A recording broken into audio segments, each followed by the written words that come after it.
of Richfield by Dr. Henry A. Ward. Indians. Or as we like to call them today, Native Americans. The region around Canandaigua Lake was the home of the Oneidas before the settlement by the whites. Sir William Johnson, in a report to the Crown in 1763, he states that the Oneidas consist of emigrants in the region of the headwaters of the Susquehanna, besides the two principal villages, near the Sacred Stone.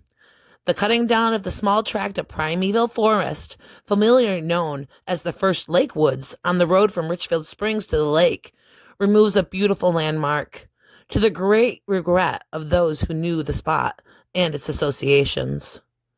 Near the close of the last century, there came from Connecticut Valley 2 Mohican Indians, Captain John and his son, Sam Brushwell, or the Panther. They built a wigwam on the high ground at the head of the lake, not far from the mouth of the Atskaganga, and a short distance from the ice houses. Here they lived several years. The elder was drowned in the lake. Soon afterwards, the Panther brought a squaw from Connecticut and erected a log hut in the woods lately felled. In this rude cabin, under the singing pines and hemlocks, the Panther and his squaw Polly lived many years, keeping house in the true Aboriginal fashion. Polly doing the drudgery, and the Panther hunting and fishing at different points around the lake at places that denote permanent Indian camps. And from these many flint arrowheads have been taken. The Panther could tell at a glance what tribe had made them, though to a white man there was nothing to show any difference. The Panther was extremely proud of the turtle totem tattooed upon his breast, for it was a mark of highest caste of Aboriginal nobility.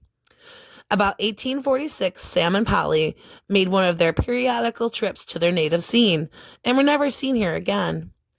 Indian John was buried on the knoll opposite the lake house. Note by narrator, I do not believe John the Scalper is still buried near the lake house in Richfield Springs. I believe the Oneida Nation reclaimed his body and he was moved up north.